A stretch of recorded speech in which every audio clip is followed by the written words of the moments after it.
Okay, yun. Kumuha ako ng flashlight. Actually, hindi naman siya nagbabawas. Nandun pa rin siya sa pool.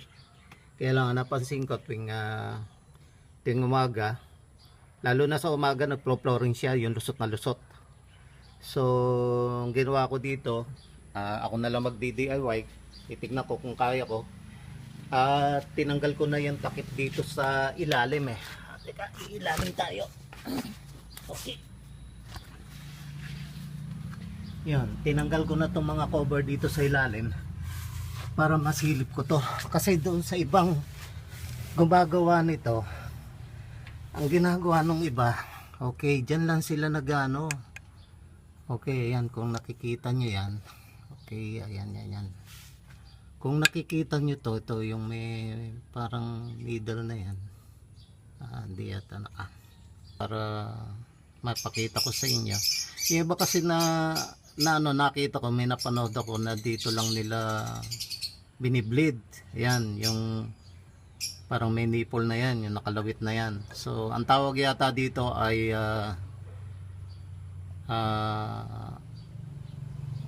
slave clutch adapter nung clutch bearing na nasa loob nitong transmission na yan. Ayan, sa loob ng transmission na yan. Nandyan yung clutch bearing.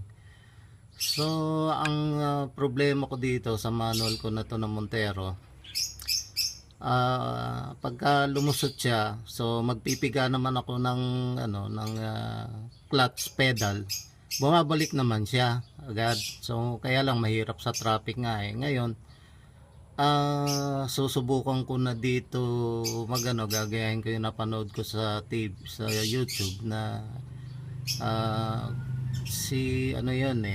ipopost ko na lang dyan sa link na yan. Diyan siya napanood ko na dyan siya nagblibleed, binibleed niya yan, kinakamay lang, iniikot lang ng kamay. So ito, i-bleed natin, papakita ko sa inyo kung paano i-bleed siya. Pero ito yung pinapakita ko na sa screen. Ayan, ganyan yan, gagayahin ko lang siya. So binibleed din ng ganyan yan. So habang actually ako lang mag-isa yan, gagawin ko, aapakapakan ko yung accelerator, tapos lalagyan ko ng kahoy, tapos saka i-bleed natin yan. So kailangan wag lang maubusan yung reservoir doon sa taas sa clutch para hindi siya maubusan ng fluid. So yun, try po natin kung mabubuhay na siya. Kasi ito, pagka overnight, hindi na siya lumubog, palagay ko okay na siya. Yan nga ho pala. Ito, may napansin ako dito sa tabi ng gulong. Ayan. Pag nandun ka sa labas, lalabas ako, palagay ko mas madali siyang gawin. Mag-bleed. Kasi din sa labas, di ka na pupunta din sa ilalim, tatanggalin mo lang itong pinaka-cover na yan, na rubber na yan. So, papakita ko, lalabas ako. So ito yung sinasabi ko, kung magtatanggal tayo ng gulong, tapos tatanggalin natin yung cover na yan. Yan, yung cover na yan, yung cover na yan, tatanggalin natin yan. Nandyan yung may nipple na yun eh, ayun o, nandun, ayun o. Yun siya o. So, palagay ko mas madali dito kaysa pupunta ka pa sa ilalim, nagtanggal pa ako ng cover. So try natin dito, tatanggalin natin to, tatanggalin natin ang gulong. Okay, yan, at natanggal na natin yung gulong. So sa tingin ko kasi mas madali dito eh, kaysa doon sa ilalim. Tatanggalin lang natin tong cover na to. So sa ilalim kasi tinanggal pa natin to eh. Yung cover na yan, yung pinakita ko sa inyo kanina, sa ilalim ako. Napansin ko lang na dito kasi nakikita din siya. Okay, so yan. So tatanggalin lang natin yung cover na yan, yung plastic, rubber yata yan. Goma, yan, yung takip na yan. At makikita natin diyan yung adapter nga na yon. So sa tingin ko mas madali dito eh, ayun. Yan yung adapter na yan, yung black. So mas madali dito magdukot kaysa diyan sa ilalim. Napansin ko yan, may cover. Siguro sa casa diyan lang din yan inaayos. So tatanggalin ho natin yan para lumitaw. So ayan, natanggal ko na siya. So mas madali nga siyang dukutin dito. Yun siya oh. So mas madali siyang dukutin dito sa labas kaysa papasok ko pa sa ilalim na nakahiga ka. Yun siya, oh. So dito lang siya dudukutin. Anuhin natin to para may ilaw tayo. Okay, ayan po siya, oh. Ayan. So ayan, oh, dito mo lang siya dudukutin. Iikot mo na siya ng kamay dito. Ayun, oh. Iikot mo na siya ng kamay. Ito. You know, iikot mo lang siya ng kamay na ganyan. So susubukan na natin siyang i-bleed dito. Okay, mag-press na tayo ng pedal ngayon. Yan. Okay. So steady as usual. Ito, gumawa na ako ng stick. Mga 70 cm yata haba nito. Tapos para dito ko na lang siya i-ano. Pagka na ganyan na steady siya. Saan ba? Ayan. So nakatukod na siyang ganyan. Yan. So mag-ano tayo, magbi-bleed tayo doon sa ilalim. Ano, ganyan. So ayan, ikot lang natin ang daliri yan. So pwede nga dito, ayan, oh, para makita nyo. Ikot lang natin to, magbi-bleed ngayon dito yan. Ayan, oh. Ayan. So teka muna, suotan natin ng ano, para ano, suotan natin siya ng tawag dito ng hose. So ayan, ganyan lang ginawa ko. Meron kasi akong panghigop ng fluid. So ayan, so para pagka piniit ko siya, diretso na siya dun sa ano na yan, sa plastic bottle. Yan, try natin ngayon. Try natin siya pihitin. Yeah.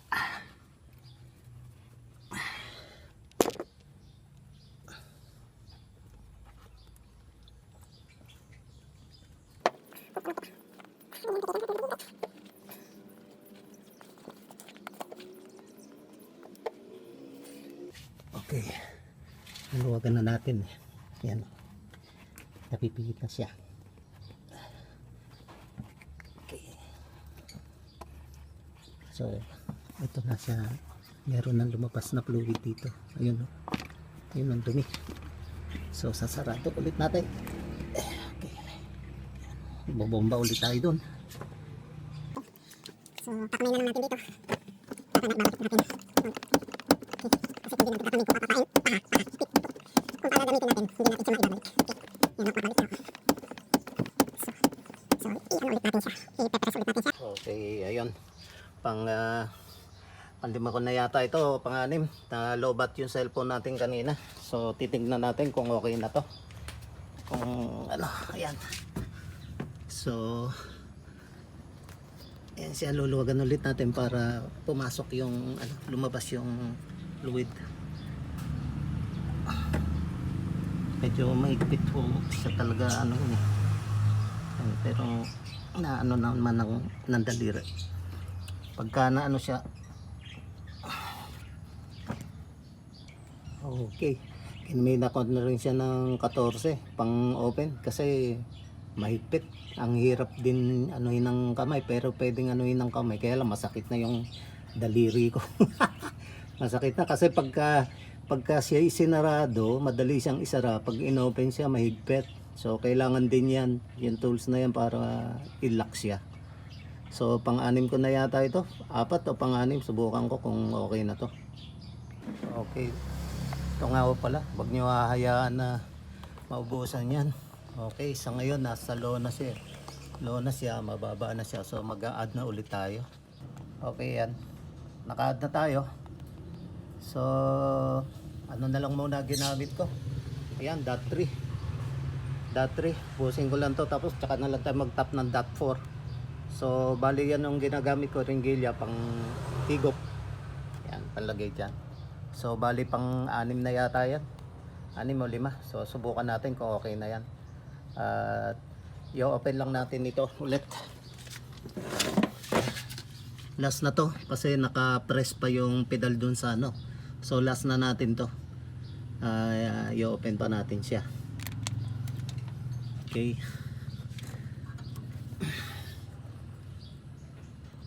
Matigas siya talaga pag ano. Ito tapi.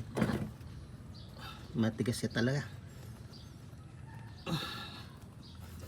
Okay, kailangan natin ng, saan ba yan? Ito. Kailangan natin to. Lagyan natin to. Sandali. Ilalagay lang natin to. Nakalagay na siya ulit. So, pwede na natin siyang pihitin ulit. Ito sa ibabaw. Ibababa natin siya para bumaba yung fluid. Ayan o. Pinaba ko na siya. Ayan na. Pababa na siya. So, maluwag na yan. Pwede na siyang kamayin ulit para mapull open. Ayan. So, ayan. Subukan pa natin i-open pa siya. Pasok natin doon sa kabila.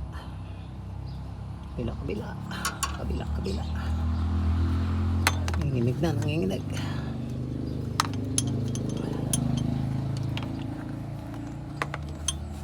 Subukan natin. Ayan. So, bali, binaligtad ko lang yung ano. Ano ba tawag dyan? Yabe katala o ano? So, binaligtad ko lang siya para maibaba. Okay, hindi na pa. Kailangan pala din eh.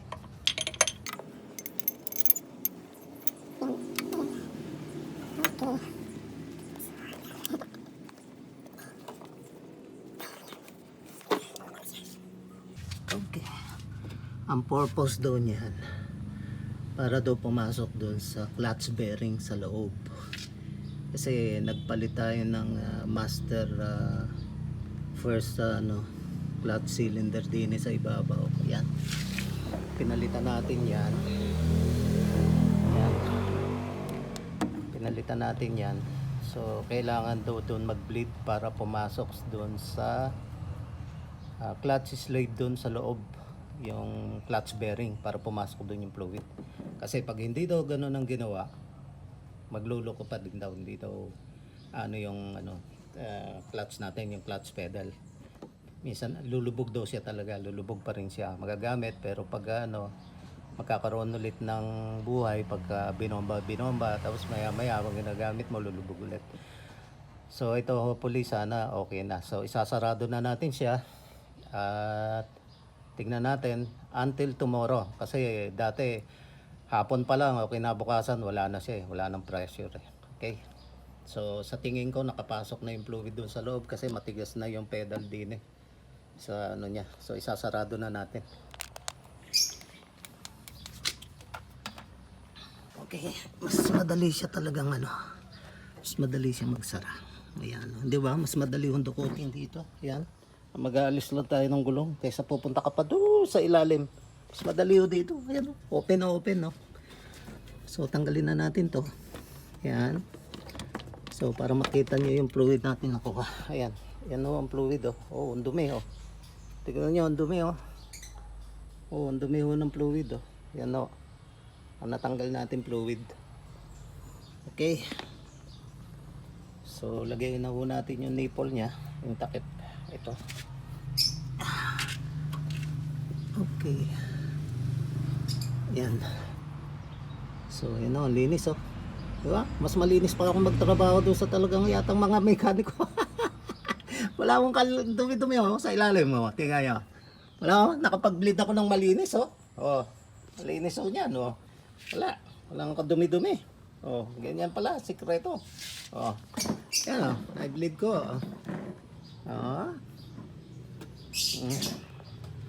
So yan ang natin. So tingnan natin ulit mamaya. Takpan na natin.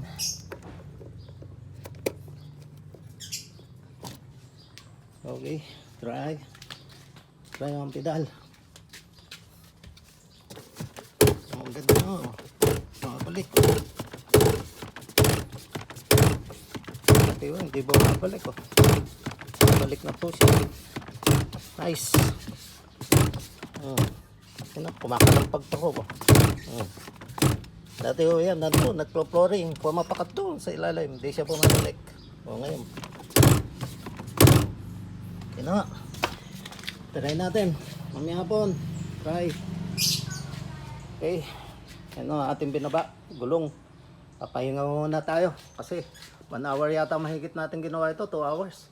Okay. So bali dot 3 lang muna ginamit natin. Okay. Okay naman yan. Dot 3. Tapos tatanggalin na lang natin laman niya pag ano, lalagyan natin dot 4 para iikot-ikot na siya.